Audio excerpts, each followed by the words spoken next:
Some LGBTQ people feel especially stressed at the holidays. Here are some ways to cope. The holiday season can be, but LGBTQ people are more likely than their non-LGBTQ counterparts to experience stress, anxiety and depression during this time of the year. Research shows that LGBTQ people are more likely to experience these symptoms year-round, but numerous mental health providers say that the holiday season, especially returning home for the holidays, can exacerbate these symptoms. During the holiday season, I notice that many of my LGBTQ clients have even more difficulty handling the challenges they face in their daily lives, and the negative impacts of these challenges, such as stigma and rejection, are much more acute. T.J. Walsh, a psychotherapist and faculty member at Eastern University in the Graduate School's Counseling Psychology Department, explains.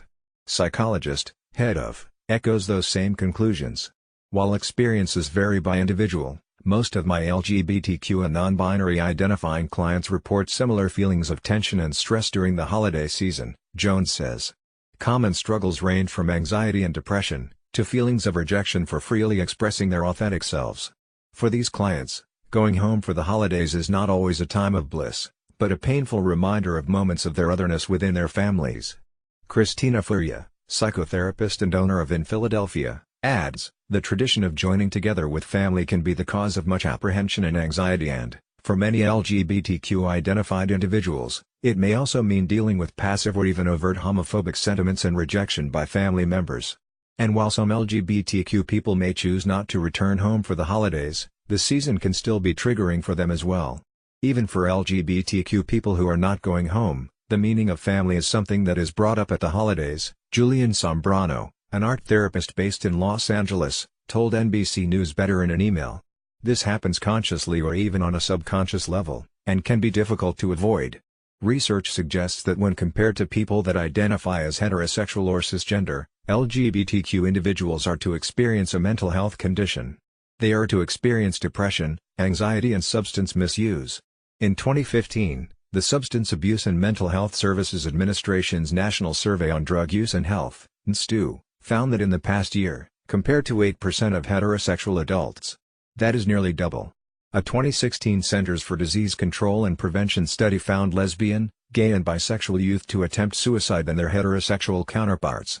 Dr. Arnold Grossman of New York University and Dr. Anthony Daugelli of Pennsylvania State University noted in a 2007 study in the Official Journal of the American Association of Suicidology that have seriously considered suicide. In a 2016 national study, reported having made a suicide attempt. And while none of this data specifically deals with the holiday season, the American Psychological Association conducted on the general population in 2006. They found that more people are inclined to feel that their stress increases, 38%, rather than decreases, 8%, around the holidays. Any rejection can cause distress, and sadly, statistics show that overtly aggressive statements and behaviors, as well as microaggressions, negatively impact the emotional health of the LGBTQ community on a daily basis, Jones explains. When one's psyche is contaminated by the shadow of prejudice and internalized homophobia, it can result in depression, anxiety, psychological distress and other problems with self-esteem. Oftentimes, these issues manifest at a young age and are carried into adulthood. These distressing feelings and the flashbulb memories that are formed in childhood are often unconsciously triggered when returning home for the holidays. Here are 7 practical tips to help you protect your mental health this holiday season. Self-reflecting on what you actually want to get out of the holidays or a visit home helps frame your own expectations for your upcoming trip. Furia suggests to ask yourself, what do you need to do, or perhaps more importantly, not do to feel good about yourself when the holidays are behind you. Going home for the holidays shouldn't mean that LGBTQ people have to revert back to the older versions of themselves they once were. To prevent this from happening, Sombrano recommends creating a simple mantra. This can help reframe your mind from going backwards in time, he says. Tell yourself something like, I am exactly who I am supposed to be and do not need to change for anyone. Repeat this, silently or out loud as much as needed. Jones, who refers to this as the Bill of Rights as an LGBTQ person, suggests, I have the right to be me, I have the right to be treated with dignity and respect, I have the right to distance myself from people and places that feel toxic.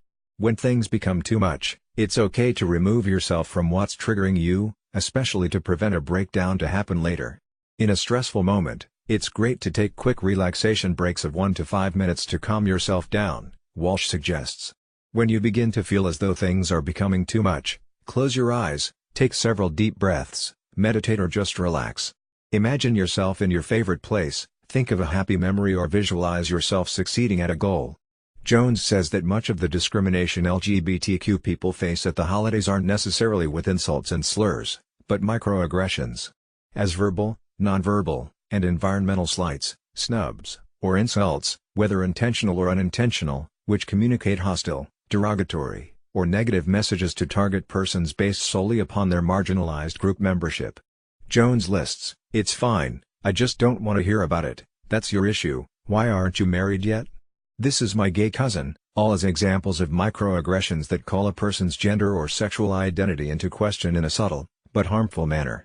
Do not allow family to get a pass on discrimination just because it is not threatening or violent in nature, he advises.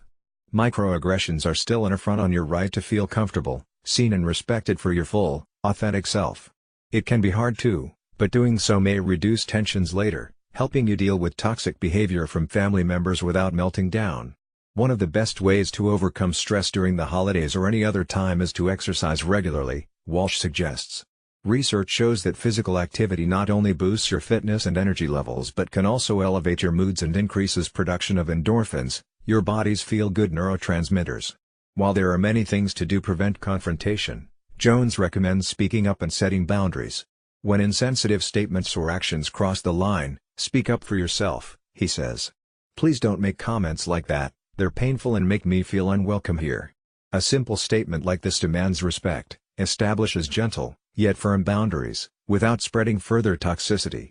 If you choose to go home for the holidays, inform your friends and allies that you'll be needing some extra emotional support during this time of the year, Jones concludes.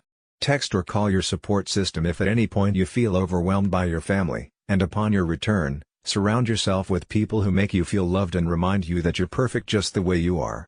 Want more tips like these? NBC News Better is obsessed with finding easier, healthier and smarter ways to live. And follow us on, and